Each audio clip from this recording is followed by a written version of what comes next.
देखा जाए इस समय चुनावी समर चल रहा है। उपचुनाव की तैयारी में तमाम पार्टियां लगी हुई हैं, तमाम जो है कैंडिडेट मैदान में हैं। और आज हम अपने चैनल के माध्यम से कुछ ऐसी शख्सियतों से मुलाकात कराने जा रहे हैं जो बहुत कम पकड़ में आते हैं। और आज कहीं ना कहीं वो किसी माध्यम से पकड़ में आए तो आज उनसे बात करेंगे, चर्चा करेंगे। और सबसे पहले तो मैं बताना चाहूँगा, हमारे पास पहली कड़ी में जो बैठे हुए हैं डॉक्टर अजय चौरसिया जी, प्रदेश सचिव हैं। इसके साथ साथ हमारे साथ प्रदीप जायसवाल जी हैं जो प्रदेश अध्यक्ष है समाजवादी व्यापार सभा के। और इसके साथ साथ अभिषेक गर्ग, वरिष्ठ समाजवादी पार्टी नेता हमारे बीच हैं व्यापार से। और सबसे पहला सवाल तो मैं यही करना चाहूँगा कि इस समय जो उपचुनाव चल रहा है, इस उपचुनाव में प्रदीप जी देखा जाए कहीं ना कहीं जातिवाद की राजनीति हो रही है। और एक बहुत तेजी से एक सवाल जो है वो पूरे देश के अंदर फैल चुका है, बटेंगे तो कटेंगे। लेकिन अखिलेश यादव जी कहते हैं जुड़ेंगे तो जीतेंगे। क्या कहेंगे इस सवाल को लेकर? देखिए, समाजवादी पार्टी सभी धर्म, सभी समुदाय, सभी वर्ग को लेकर चलने की और साथ सबको सम्मान देने की पार्टी है। जब समाजवादी पार्टी के राष्ट्रीय अध्यक्ष, संस्थापक राष्ट्रीय अध्यक्ष जी और हम लोग के नेता पूर्व मुख्यमंत्री आदरणीय अखिलेश यादव जी ने जब समाजवादी पार्टी का गठन किया था 4 नवंबर 1992 को, आपको याद होगा, संस्थापक सदस्य के रूप में पंडित जनेश्वर मिश्रा जी, मोहन सिंह जी, आजम खान साहब और तमाम हर जाति जनजाति के लोग उसमें शामिल थे। समाजवादी पार्टी एक विचारधारा है, एक सोच है, समाज के हर अंतिम व्यक्ति को मुख्य धारा में शामिल करने की एक विचार है जी। और समाजवादी पार्टी में हम लोग पीडीए विचारधारा के अंतर्गत केवल उसमें पिछड़ा दलित अल्पसंख्यक ही नहीं है, उसमें पिछड़ा दलित हर व्यक्ति हो सकता है, चाहे वो अल्पसंख्यक समाज का हो, चाहे अगड़ा समाज का हो, चाहे आधी आबादी का हो।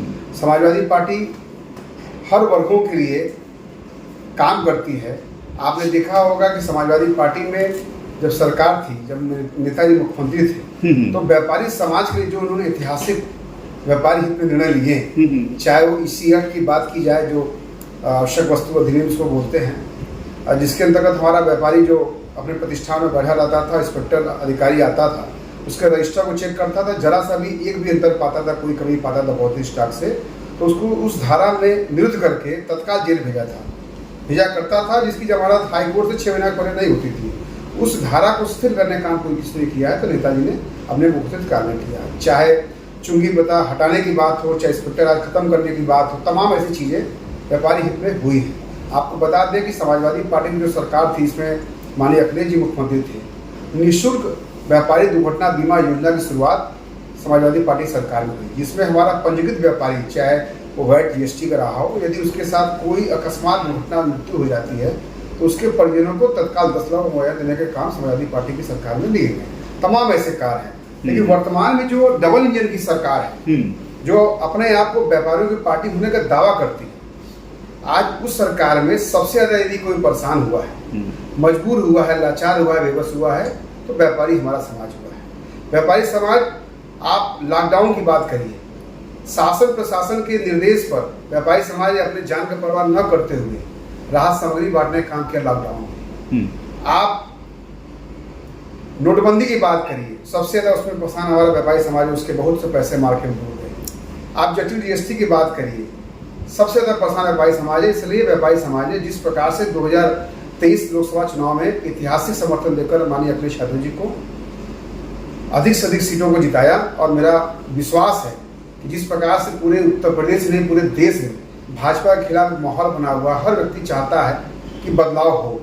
आज इस समर के बयार में निश्चित रूप से समाजवादी पार्टी और कांग्रेस की इंडिया गठबंधन की जो अपने प्रत्याशी हैं 9 विधानसभा के, निश्चित रूप से चुनाव जीतेंगे। आज उसी कड़ी में हम लोग जनपद गाजियाबाद में माननीय राष्ट्रीय अध्यक्ष के निर्देश पर व्यापार प्रकोष्ठ जो समाजवादी पार्टी का है, जिसको व्यापारी समाजवादी व्यापार सभा कहते हैं, उसका मैं प्रदेश अध्यक्ष हूँ। और मेरे साथ चलकर आए बनारस से ही डॉक्टर अजय चौरसिया जो कि व्यापारी नेता हैं। हम लोग जनपद में व्यापारियों के बीच जाकर अपने संगठन के माध्यम से, जो जिला संगठन यहाँ पे हमारा है, इसके हमारे अध्यक्ष हैं अनिल चौधरी जी, महानगर के अध्यक्ष हमारे अजय खरखोदिया जी हैं, और बगल के ही हमारे सटे जनपद के गौतम बुद्ध नगर के जिला अध्यक्ष विपिन सैन साहब, सभी लोग एक टीम बनाकर और टीम बांट कर हर प्रमुख बाजारों में जाकर जो हमारे व्यापार मंडल के प्रमुख नेता हैं, जो व्यापारी राजनीति से जुड़े हुए हैं, व्यापारियों में संघर्ष करते हैं, उनके बीच जाकर और सामान्य दुकानदारों से भी जाकर व्यापारी हित में जो सपा सरकार में काम हुए उसको लेकर हम बता रहे हैं। और प्रत्याशी पक्ष में वोट मांगने का काम कर रहे हैं। जिस प्रकार से समाजवादी पार्टी के राष्ट्रीय अध्यक्ष ने पीडीए की विचारधारा को आगे बढ़ाते हुए एक समाज के अंतिम व्यक्ति जाटो समाज को उन्होंने प्रत्याशी बनाया है, और वो भी सामान्य सीट पर, बहुत ही ऐतिहासिक और शासक निर्णय है। ऐसा निर्णय केवल समाजवादी ही कर सकता है, बाकी कोई नहीं कर सकता है। इसलिए मुझे आशा नहीं, पूर्ण विश्वास है कि हमारे जो जनपद गाजियाबाद के जो वरिष्ठ व्यापारी नेता हैं, जहाँ हम लोग बैठे हुए अभिषेक गर्ग जी, आपके नेतृत्व में भी हम लोग लगातार मीटिंग कर रहे हैं। यहाँ प्रमुख जो व्यापार मंडल के नेता हैं, प्रमुख व्यापारी हैं, उससे मुलाकात हो रही है और बहुत अच्छा जन समर्थन आपके नेतृत्व में उनको मिल रहा है और प्रत्याशी इसमें जीतने जा रहा है। डॉक्टर अजय चौरसिया जी से मैं अगला सवाल चाहूँगा। इस समय पीडीए का, जैसे आपने अभी जायसवाल जी बताया, बार बार आप पीडीए का नाम ले रहे हैं। पीडीए की अगर बात करें, पीडीए के प्रयोग से अभी समाजवादी पार्टी ने 37 सांसद जो है जिता के जो है दिल्ली की पार्लियामेंट में भेजे। क्या 2027 में विधानसभा चुनाव को किस नज़रिए से देखते हैं? देखिए, पीडीए एक विचारधारा है, माननीय राष्ट्रीय अध्यक्ष जी ने, और समाज में संदेश देने के लिए बताया कि पीडीए हर वो व्यक्ति हो सकता है, चाहे वो अगड़ा समाज से हो, पिछड़ा समाज से हो, बैकवर्ड से हो, जो भी पीड़ित, दुखी और शोषित आदमी है वो हमारे पीडीए परिवार का एक सदस्य है। और इस सरकार में ऐसा कोई वर्ग नहीं बचा है जो पीड़ित और दुखी नहीं है, चाहे वो व्यापारी है, चाहे छात्र है, चाहे महिलाएं हैं, हर वर्ग इनसे परेशान है और इनसे दुखी है। ये हमेशा नकारात्मक चीज़ों को समाज में लेके आते हैं, नारे के रूप में लेके आते हैं, बटेंगे तो कटेंगे। हमारे राष्ट्रीय अध्यक्ष जी हमेशा सकारात्मक सोच के साथ जनता के बीच में जाते हैं, जनता को संदेश देते हैं, जुड़ेंगे तो जीतेंगे। परिवार जितना बड़ा आपका होगा, जुड़ने से उतना ही आपका प्रभावशाली प्रदर्शन होगा चुनाव में। और निश्चित रूप से इस उपचुनाव में 9 की 9 सीटें हम लोग अपने राष्ट्रीय माननीय अध्यक्ष जी के नेतृत्व में जीतने जा रहे हैं और भारी मतों से हर सीट में हम लोग जीत दर्ज करेंगे। अभिषेक गर्ग जी हमारे पीछे हैं और देखा जाए तो आपसे भी बड़ा महत्वपूर्ण सवाल है हमारा। और सवाल अगर देखा जाए तो इस समय योगी जी धर्म की राजनीति कर रहे हैं, देश के लोगों को गुमराह कर रहे हैं। क्या कहना है इस बात को लेकर? क्या धर्म की राजनीति से सफलता मिल पाएगी योगी जी को? राजकुमार जी, सबसे पहले मैं आपके चैनल के सभी दर्शकों को प्रणाम करता हूँ। जब आपने यह इंटरव्यू शुरू किया तो आपने कहा कभी कभी पकड़े जाते हैं। हाँ। हम लोग तो सदैव ही जनता के बीच में रहने वाले व्यक्ति हैं, पर हमें कभी कभी मौका मिलता है आप लोगों से रूबरू होने का। जी जी जी। आप जितनी जल्दी जल्दी रूबरू होते रहे, हम जल्दी जल्दी पकड़े जाते हैं। जी जी जी। आप ध्यान करिए, पिछली बार जब आपने इंटरव्यू लिया था, हाँ हाँ, तब आपने मुझसे क्या बात कही थी कि शहर के अंदर विपक्ष की क्या स्थिति थी, उसके अंदर आपने क्या बोला था जी। तो बटेंगे और कटेंगे वाले बयान के ऊपर भी आपने जब बात की थी, हाँ हाँ, तो मैंने उस समय हालिया बयान दिया गया था। जी जी जी। तो मैंने उस समय भी एक बात कही थी कि शिक्षा और संस्कार के बड़ा महत्व हो जाता है। हाँ हाँ, यदि शिक्षा अच्छी हो, संस्कार अच्छे हो, तो व्यक्ति कभी खाई बनने का काम नहीं करेगा। अब ये मैं आपने जो प्रश्न पूछा है इसके परिप्रेक्ष्य में भी जी जी जी। तो कभी भी आदमी, कोई भी व्यक्ति, और खासतौर पर राजनीतिक व्यक्ति और शासन में बैठा हुआ कोई भी महत्वपूर्ण पद पे जो संवैधानिक पद पे बैठा हुआ व्यक्ति, वो खाई बनने का काम कभी नहीं करेगा। वो करेगा तो ब्रिज बनने का काम करेगा जी। यहाँ यह बात बड़ी महत्वपूर्ण हो जाती है कि आप खाई बन के और खाई पैदा करके आप बांटने का काम करना चाहते हैं या आप ब्रिज बन के आप जोड़ने का काम करना चाहते हैं। हमारी पार्टी की विचारधारा सदैव जोड़ के आगे बढ़ने की, विकास की विचारधारा रही है, जिसको हमारे आदरणीय माननीय राष्ट्रीय अध्यक्ष जी श्री अखिलेश यादव जी ने हमेशा हर वर्ग, हर धर्म, हर श्रेणी के लोगों को, और सबसे महत्वपूर्ण बात यह है, सबको साथ में लेके आगे बढ़ने का काम किया है। प्रदेश को जब अपने मुख्यमंत्री काल के दौरान प्रदेश को विकास की नई ऊंचाइयों पर ले जाने का काम किया, बगैर भेदभाव के। उस समय कोई भेदभाव किसी प्रकार का नहीं किया। जहां योग्यता के आधार पे, जहां न्याय के आधार पे, सामाजिक न्याय के आधार पे काम होना चाहिए था, वो काम पूरी तरीके से किया और किसी भी वर्ग को उसमें नहीं छोड़ा। महिलाओं की बात कीजिए तो नहीं छोड़ा, बेरोजगारों की बात कीजिए तो नहीं छोड़ा, छात्रों की बात कीजिए तो नहीं छोड़ा, बेटियों की बात कीजिए तो नहीं छोड़ा, बुजुर्गों की बात कीजिए तो नहीं छोड़ा। इतनी योजनाएं, परियोजनाएं उस समय आई, और इंफ्रास्ट्रक्चर की बात कीजिए तो नहीं छोड़ा, बिजली व्यवस्था की बात कीजिए तो नहीं छोड़ा। हर तरफ चौतरफा विकास उस समय उत्तर प्रदेश के अंदर हुआ था। आज भी उत्तर प्रदेश की जनता को वो 5 साल का कार्यकाल ध्यान है, और ऐसा नहीं है कि इस तरह के बयान देके आप जनता को धर्म के नफरत के नाम पे बरगला के राजनीति करके आगे बढ़ के आप हमेशा ये इस तरीके का कामयाबी पाएंगे, ऐसा नहीं होगा। 2027 के अंदर निसंदेह समाजवादी पार्टी और इंडिया गठबंधन की सरकार पूर्ण बहुमत के साथ, बेहद मजबूती के साथ बनने जा रही है और उत्तर प्रदेश चौतरफा विकास की तरफ पुनः अग्रसर होने जा रहा है। देखा जाए अभिषेक जी, आपने एक शिक्षा की बात की और अभी हाल ही में योगी सरकार ने 27,772 प्राइमरी प्राथमिक विद्यालय जो है वो बंद करने का आदेश किया, लेकिन अखिलेश जी का एक एक्शन लेते के साथ ही वो आदेश वापस हो गया। इस विषय पे भी कुछ कहेंगे? एक तरफ तो सरकार कहती है कि पढ़ेगा भारत, और दूसरी तरफ ये जो है बेरोजगार और गरीब तबके के लोगों को जो है नौकर बनाना चाहते हैं। क्या कहेंगे इस बात को लेके? देखिए, मेरा आपने सवाल भी पूछा और जवाब भी स्वयं दे दिया तो मेरे पास तो जवाब देने के लिए कुछ रहा ही नहीं जी। जवाब तो आपने स्वयं ही दे दिया।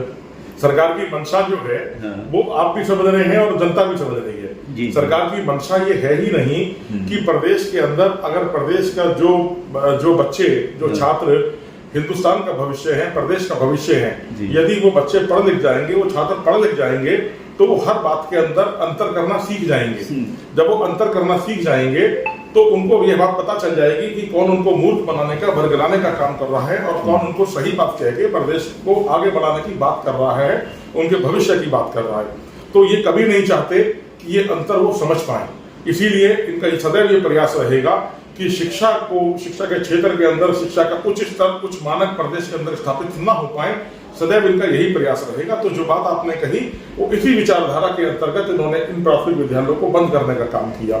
इसके अलावा एक बात और आपके चैनल के माध्यम से कहना चाहता हूँ, शिक्षा के क्षेत्र के अंदर जो व्यवसायीकरण है उस व्यवसायीकरण की एक झलक देख लीजिए।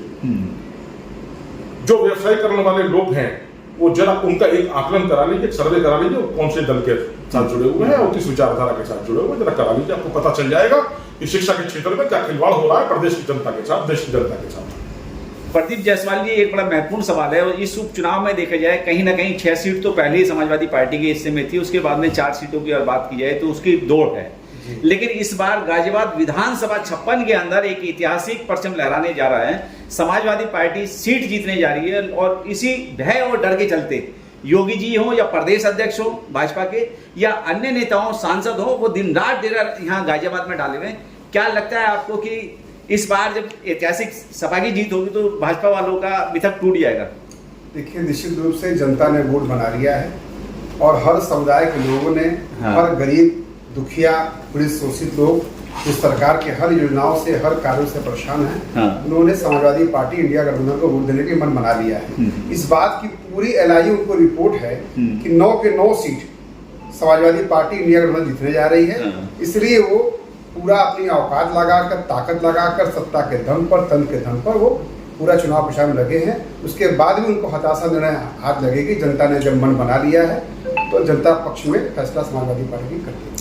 देखा जाए इस समय जो है जिस तरीके से पीडीए के माध्यम से जो है सिंहराज जाटव जी को यहाँ प्रत्याशी बनाया गया और 20 नवंबर को जो चुनाव है, ये उपचुनाव, तो मैं चाहूँगा तीनों लोग हमारे चैनल के माध्यम से जो है लोगों के बीच तक जा रहे हैं। तो ये शहर की जनता, गाजियाबाद विधानसभा की जनता से अपील की अगर मैं बात करूँ तो करम भाई अपने अपने तरीके से सिंहराज जाटव जी के समर्थन में एक अपील आप और कर दीजिए वोट के लिए। मैं प्रदीप जायसवाल, प्रदेश अध्यक्ष हूँ समाजवादी पार्टी के व्यापार प्रकोष्ठ समाजवादी व्यापार सभा का।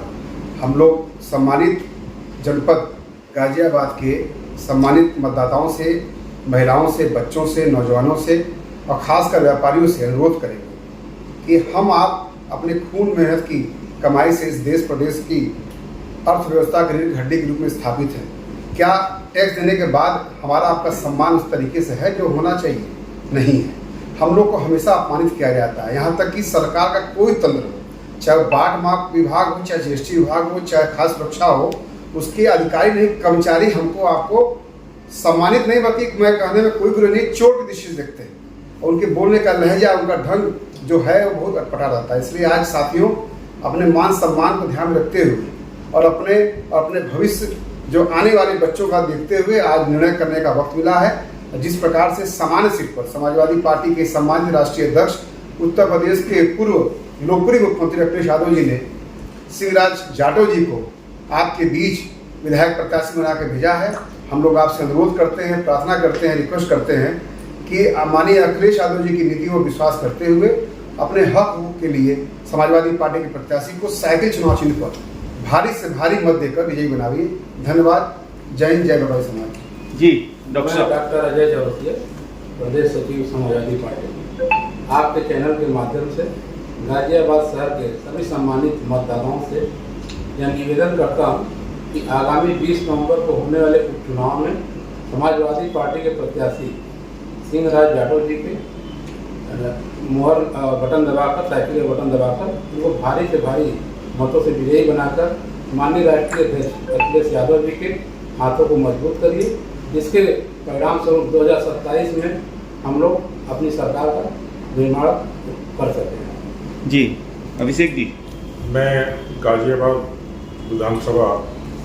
सदर विधानसभा 56 के सभी सम्मानित मतदाताओं से यह अपील करता हूं कि आने वाले 20 नवंबर को विधानसभा उपचुनाव में अधिक से अधिक अपना मतदान करके अपना मत जरूर डालें। अपने सभी मिलने जुलने वालों का, परिचितों का मत जरूर डलवाएं।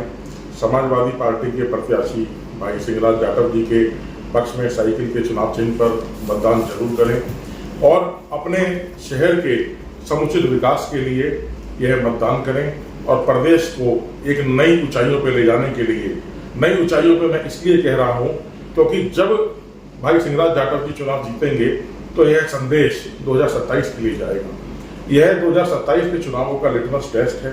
2027 में जब यह संदेश जाएगा, 2027 के अंदर आप सब लोगों के मत अधिकार से, आपके जन समर्थन से समाजवादी पार्टी की सरकार प्रदेश में बनेगी तो निसंदेह प्रदेश विकास के पथ पर अग्रसर होगा।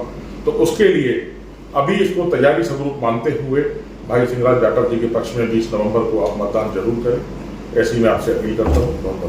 बहुत बहुत धन्यवाद।